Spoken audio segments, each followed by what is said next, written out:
నమస్తే, నేను ఇందు. మరోసారి పాకిస్తాన్ విభజన ఖాయంగా కనిపిస్తుంది. 1971లో పాకిస్తాన్ పై తిరుగుబాటు చేసిన బంగ్లాదేశ్ స్వతంత్ర దేశంగా అవతరించింది. 2025లో బలోచిస్తాన్ స్వతంత్ర పోరాటం ఊపందుకుంది. బలోచ్ రెబెల్స్ పాక్ ఆర్మీని చావు దెబ్బతీస్తున్నారు. ఇదే సమయంలో ఆపరేషన్ సింధూర్తో భారత సైన్యం పాక్ నడ్డి విరిచింది. పాకిస్తాన్ నుంచి విడిపోవడానికి ఇదే సరైన సమయమని బలోచ్ లిబరేషన్ ఆర్మీ భావిస్తోంది.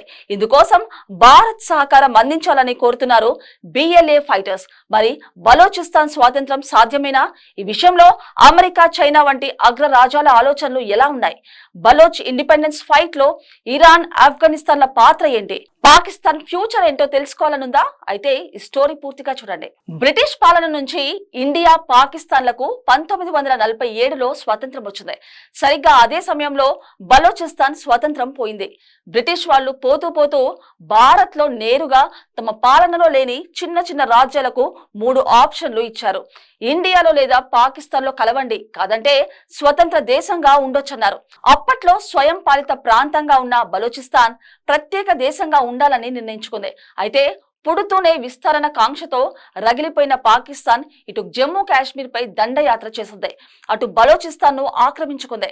తమను భారత యూనియన్ లో చేర్చుకోవాలని అప్పటి బలోచ్ పాలకుడు ఖాన్ ఆఫ్ ఖలాత్ అహ్మద్ యార్ ఖాన్ భారత ప్రధాని నెహ్రూకి లేఖ రాశారు. అయితే బ్రిటిషర్ల ఒత్తిడితోనే పాకిస్తాన్ తో గొడవెందుకు అనుకున్నారో గాని బలోచిస్తాన్ ను భారత్ తో చేర్చుకోవడానికి నెహ్రూ నాయకత్వంలోని అప్పటి భారత ప్రభుత్వ ఆసక్తి చూపించలేదు. ఇండియా నుంచి సహకారం లేకపోవడంతో పాకిస్తాన్ ఒత్తిడికి లొంగిపోయిన అహ్మద్ యార్ ఖాన్ బలోచిస్తాన్ ను పాకిస్తాన్ లో విలీనం చేశారు. బలవంతంగా పాకిస్తాన్ లో భాగమైన బలోచ్ ప్రజలు మొదటి నుంచి స్వతంత్రం కోసం పోరాటం చేస్తూనే ఉన్నారు. 1948 నుంచి 2025 వరకు 5 సార్లు బలోచిస్తాన్ స్వతంత్ర పోరాటం పాకిస్తాన్ లో అంతర్యుద్ధాలకు దారితీసింది. 2005లో ప్రారంభమైన చివరి పోరాటం ఇప్పటికీ కొనసాగుతుంది. బలోచిస్తాన్ లోని సహజ వనరులను పాకిస్తాన్ దోపిడీ చేస్తుందని ఆ ప్రాంత ప్రజలు ఆరోపిస్తున్నారు. పాకిస్తాన్ లో ఉత్పత్తమయ్యే మొత్తం పెట్రోలియం ఉత్పత్తుల్లో 90% బలోచిస్తాన్ నుంచే వస్తున్నాయి. పెట్రోలియం ఉత్పత్తులతో పాటు ఈ ప్రాంతంలో అనేక ఖనిజాలు సమృద్ధిగా లభిస్తాయి. పాకిస్తాన్ అణు కార్యక్రమానికి అవసరమైన యురేనియం నిల్వలు కూడా బలోచిస్తాన్ ప్రాంతం నుంచి వెలికి తీస్తున్నారు. సెమీ కండక్టర్ల తయారీలో కీలకమైన రేర్ ఎర్త్ మినరల్స్ నిల్వలు కూడా బలోచిస్తాన్ లో భారీ స్థాయిలో ఉన్నాయి. ఖనిజ సంపద దోపిడీతో పాటు చైనా పాకిస్తాన్ ఎకనామిక్ కారిడార్ పేరుతో బలోచిస్తాన్ సహజ వనరులను చైనాకు దారదత్తం చేశారు పాక్ పాలకులు.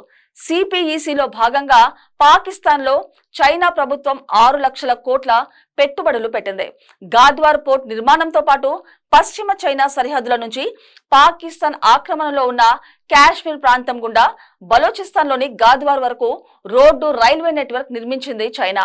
అయితే ఈ భారీ ప్రాజెక్టుల ద్వారా పాకిస్తాన్ లోని పంజాబీ నాయకులు ప్రజలే లబ్ధి పొందారని, బలోచీలకు కనీస ప్రయోజనాలు దక్కలేదనే అసంతృప్తి ఆ ప్రాంతంలో తిరుగుబాటుకు మరింత ఆజ్యం పోసింది.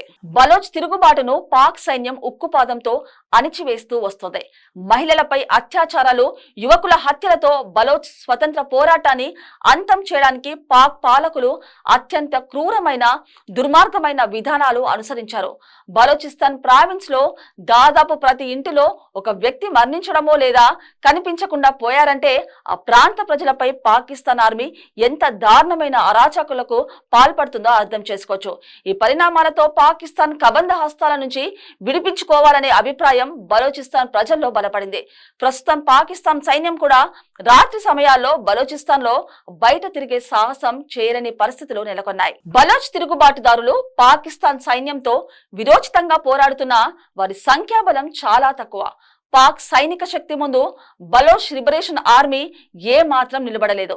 ప్రపంచంలోని శక్తివంతమైన దేశాలు పవర్ఫుల్ సపోర్ట్ ఇస్తేనే బలోచిస్తాన్ కు స్వతంత్రం వస్తుంది.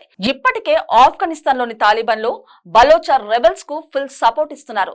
తాలిబాన్ల ద్వారా బలోచ లిబరేషన్ ఆర్మీకి భారత్ నుంచి ఆర్థిక సహాయంతో పాటు ఆయుధాల సరఫరా జరుగుతుందని సమాచారం.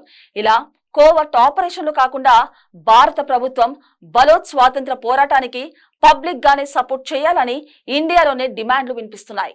బలోచ్ స్వతంత్ర పోరాటంలో మెయిన్ విలన్ పాకిస్తాన్ అయితే సూపర్ విలన్ మాత్రం చైనానే. చైనా పాకిస్తాన్ ఎకనామిక్ క్యారిడర్ లో భాగంగా ఈ ప్రాంతంలో భారీగా పెట్టుబడులు పెట్టిన చైనా బలోచ్ స్వతంత్ర దేశంగా మారడానికి సపోర్ట్ చేసే అవకాశం లేదు.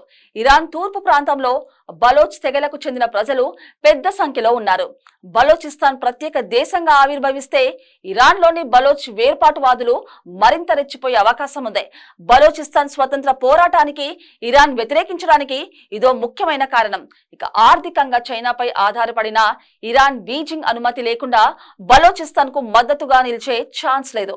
మరోవైపు డొనాల్డ్ ట్రంప్ ప్రభుత్వం వచ్చాక పాకిస్తాన్ విషయంలో అమెరికా రివర్స్ గేర్ వేసింది.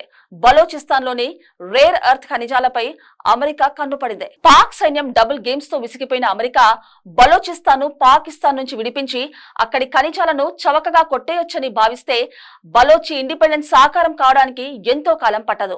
ఇప్పటికే దేశం ఆర్థికంగా దివాలా తీయడంతో పాకిస్తాన్ సైన్యంపై అక్కడి ప్రజల్లో తీవ్ర వ్యతిరేకత కనిపిస్తోంది. ఇండియాతో యుద్ధంలో చావు దెబ్బ తిన్నాక సైన్యం పరువు మరింత దిగజారింది.